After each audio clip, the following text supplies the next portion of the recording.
convened by Emperor Ashoka at Pataliputra in 247 before the Common Era. These were the major centers of Tamil Buddhism. Nagapattinam, Palaneshwaram, Kaviripatnam, which is Puhar, Kanchipura, of course, Lankavatara, as Dr. Lokesh Chandra pointed out. They were the major centers of Tamil Buddhism. And even there, I would say, these two, especially the last two, Kaviripatnam was what I would call the commercial capital of Tamil Buddhism. This was the intellectual capital, that is Kanchipuram was the intellectual capital of Tamil Buddhism. The literally immortalization of Buddhism in Tamil Nadu is done by two major sources. There are two major definitive Buddhist Tamil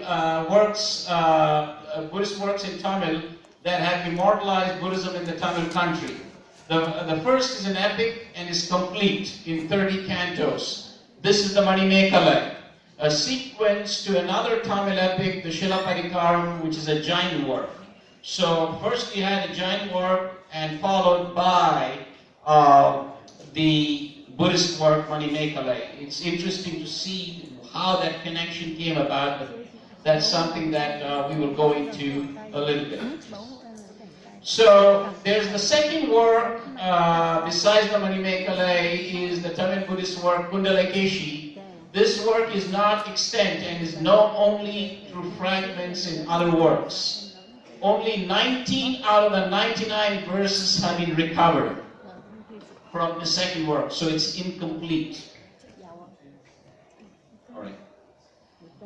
Then Manimekalai is the story of a beautiful girl of the same name. In other words, the book is named after her, who herself was a child of Kovalan, a wealthy merchant, and his courtesan mistress, Madhavi. Manimekalai eventually comes under the benign influence of the Buddhist monk named Aravana Adigal in Tamil and becomes a Buddhist nun. She becomes a bhikkhuni, to use the Pali term. Then Manimekalai studies the 6 systems, so she's well taught. 6 systems which are mentioned in that work are Lokayata, which is materialism, Nyaya, Vaisheshika, Sankhya, Mimamsa, and the Buddha Dharma.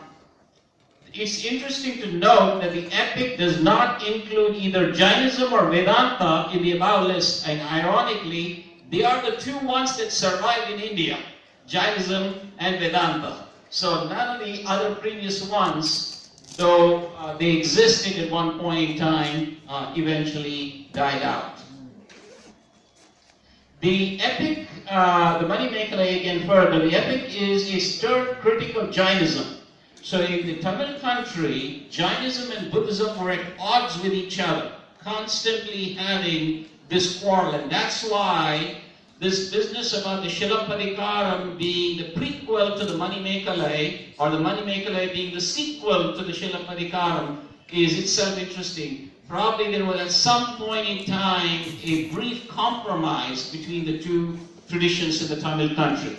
So the Manimekalai also knows about the Shaivavada, which is Shaivism, Vaishnavavada, which is Vaishnavism, and Brahmavada. It does not refer to Vedanta, but a kind of a pre-systematized Vedanta that is presented in the Upanishadic philosophy.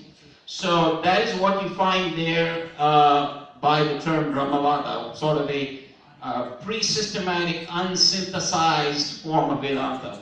The Manimekalai finally is convinced of the superiority of Manimekalai, the heroine of the epic, is finally convinced of the superiority of Buddhism and goes to Kanchipuram to receive instructions about it under the tutelage of the monk Aravana Adigal.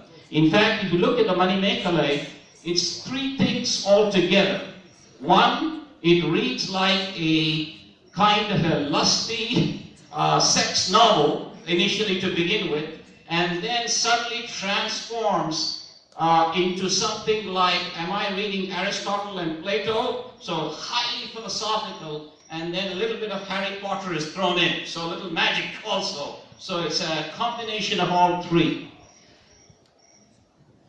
So the learned monk Aravana Adigal teaches her the Four Noble Truths, the 12-fold wheel of causality, the Pratitya Samutpada, or the Paticca Samutpada in Pali, the nature of the mind, Buddhist ethics and logic. The first two teachings are four teachings that go back to the Buddha himself. They also represent the most simple and the most complex of the basic teachings of vintage Buddhism. So Four Noble Truths is perhaps the simplest of the teachings, and the Dvadasha Nidana Chakra, which is the 12-fold wheel of causality, perhaps the most complex within that thing. So you find both the simple and the complex. The Manimekalaya clearly espoused the Hinayana schools of Indian Buddhism. It has no knowledge of Indian Mahayana Buddhism, its factions, or its exponents. There is a little bit of a, what I would call, dispute on that among scholars, whether I would say, having looked at both sides, to be honest with you, that the Manimekalaya may have contained the initial seeds of Mahayana Buddhism. So it's sort of familiar with Mahayana Buddhism, but not what I